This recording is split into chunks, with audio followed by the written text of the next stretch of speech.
Chers amis, bonjour et bienvenue sur les ondes de Radio Arc-en-Ciel pour cette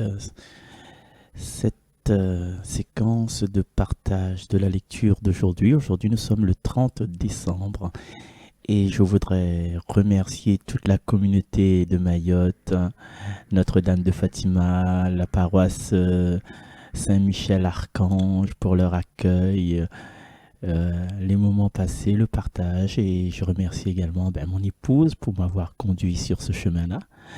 Du coup, ouais, on continue la route aujourd'hui avec cette lecture de la première lettre de Saint Jean, et permettez-moi aussi de vous rappeler que demain, 31 décembre, dernier jour de l'année, il y aura des manifestations un peu partout. En ce qui concerne Sainte-Suzanne, il y aura une veillée, louange, adoration, enseignement, louange, enseignement, adoration à partir de 20 h à l'église de Sainte-Suzanne-Centre pour se terminer par l'Eucharistie à 23 h. Donc de 20 h, 22 h, je ne sais plus trop. En fait, ça commence à 20 h. Ça commence à 20 h. Je ne sais pas si vous connaissez un petit peu la mythologie grecque, parce que dans la mythologie grecque, il y a une question qui se pose. Quel est l'animal qui marche à quatre pattes le matin, à sur deux pattes le midi et sur trois pattes le soir? Alors ça, c'est la question que le Sphinx avait posée à Oedipe. Oedipe qui avait tué son père et qui avait épousé sa mère Jocaste, et les psychologues et les psychanalystes parlent du complexe d'Oedipe où paraît-il que le garçon est attiré par sa maman et la fille est attirée par son papa. Le garçon veut tuer son papa et la fille veut tuer sa mère. Donc c'est l'homme qui est cet animal qui marche à quatre pattes le matin, qui marche sur deux pattes le midi, qui marche sur trois pattes le soir. Parce que l'homme, quatre pattes, c'est le bébé à quatre pattes. Et quand on est jeune et beau et élégant et dans la force de l'âge, on marche sur nos deux pieds. Et le soir de notre vie, avec une canne à la main, nous marchons sur les trois pattes. Et pourquoi je vous dis cela? Parce que cela exprime les trois étapes de développement que Saint Jean nous parle dans sa première lettre. Et il dit comme ça que, il dit les petits-enfants, les péchés, les remis, le royaume appartient à ceux qui leur ressemblent, disait l'évangile de Saint Matthieu. Et les petits-enfants reconnaissent le Père, ils reconnaissent l'amour du Père. Et les petits-enfants, tu connais, à point de filtre ça. Ça, tu vois avec des yeux innocents.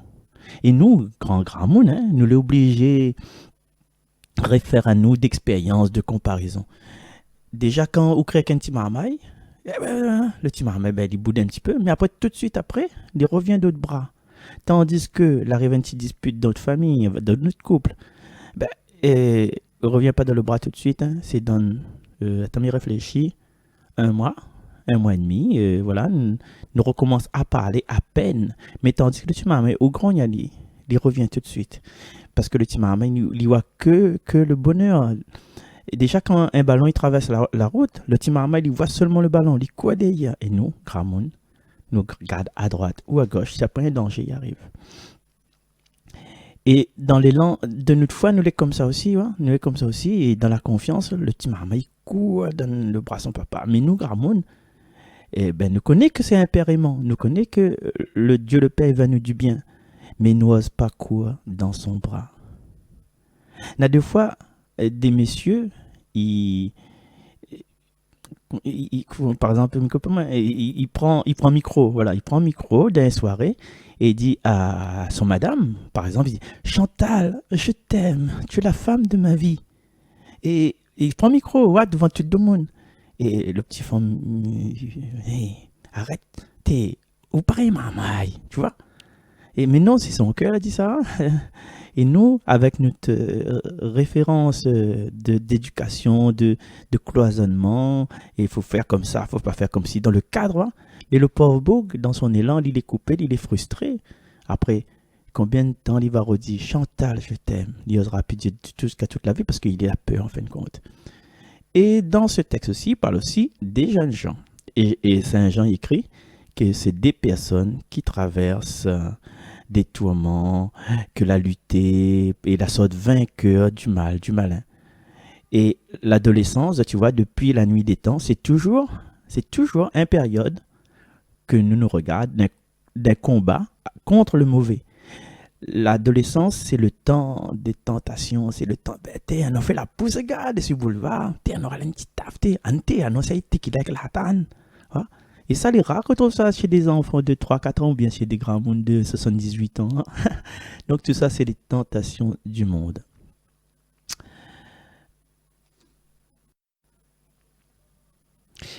Et Saint Jean, il évoque aussi la convoitise de la chair. Hein, voilà.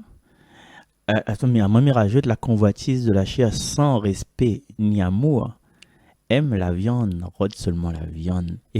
Et ne pas faire attention que dans ce corps qu'on fréquente, qu'on aime, ben, il y a aussi un petit être en besoin de dialogue, de considération et de tendresse. La convoitise de la chair, oui, mais ben, c'est un être humain, c'est un petit cœur qui bat, c'est un monde qui a besoin d'amour. C'est pas que la viande, la chair, tu vois. Et il parle aussi de la convoitise des yeux. Des yeux, tu vois, c'est vraiment des achats à outrance. Non pas pour faire plaisir à nous, mais pour que les autres, ils lèvent les yeux sur nous. Ouais, parce que nous la vie dans des pliants, la pub, voilà. Juste pour que de mon icône dise, ouais, t'as galanache ça, quoi. Le super moment aussi me viennent pareil. Mais la pub, l'achat à outrance, c'est pour se faire plaisir. Mais le plaisir, et comme dit Père Jean-Eudes dans ses homélies de mariage, le plaisir, il dure qu'un instant. Parce que vous faites plaisir aujourd'hui, demain après-demain, dans 2 3 jours, vous sera dépassé par la mode, vous sera has-been, la convoitise des yeux. Là. Et il rejoint aussi la richesse. La richesse, justement, qui fait à nous plaisir, mais quand on la fin de consommer, le plaisir disparaît. Et combien de personnes n'a grand loto, des S5, n'a grand case avec piscine? Et combien ces personnes-là, qui ont un bon travail, des riches, voilà. Et combien de ces personnes-là, au fond de notre cœur, sont les malheureux parce que il manque à eux le dialogue avec les autres proches. Il manque à eux la complicité avec les autres enfants. Voilà. Et des fois, connaît ces personnes-là, ils préfèrent avoir une conversation avec des camarades, avec des voisins, avec des collègues, avec des amis, au lieu avec les autres conjoints.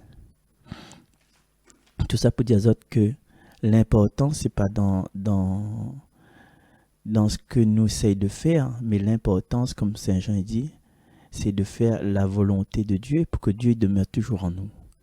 Lecture de la première lettre de Saint Jean. Je vous l'écris, petits enfants. Vos péchés vous sont remis à cause du nom de Jésus. Je vous l'écris, parents.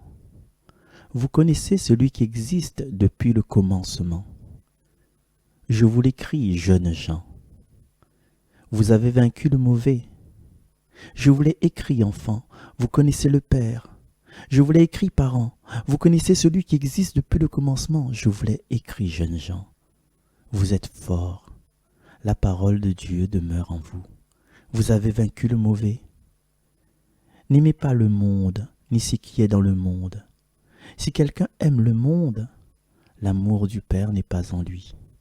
Tout ce qu'il y a dans le monde, la convoitise de la chair, la convoitise des yeux, l'arrogance de la richesse, tout cela ne vient pas du Père, mais du monde. Or, le monde passe, et sa convoitise avec lui. Mais celui qui fait la volonté de Dieu demeure pour toujours. Parole du Seigneur. Chers amis, chères sœurs, chers frères, ce que je nous souhaite aujourd'hui, c'est de nous présenter humblement devant Dieu le Père et de lui dire « Me voici Seigneur, je viens faire ta volonté ». Seigneur, que ta volonté soit faite dans chacune de nos expériences d'aujourd'hui, que mon regard posé sur les autres, posé sur l'événement, soit ton regard, et que je te remercie Seigneur, je te remercie pour les douleurs qui puissent m'arriver, parce que je sais bien que ces douleurs d'aujourd'hui, les larmes d'aujourd'hui, fleuriront, donneront de l'amendement, donneront du fumier, donneront de l'eau aux fleurs qui m'attendent demain. Toi, Seigneur, qui sais tout, toi qui as déjà bâti ma vie selon ta volonté d'amour, conduis-moi sur le chemin de l'espérance. Amen.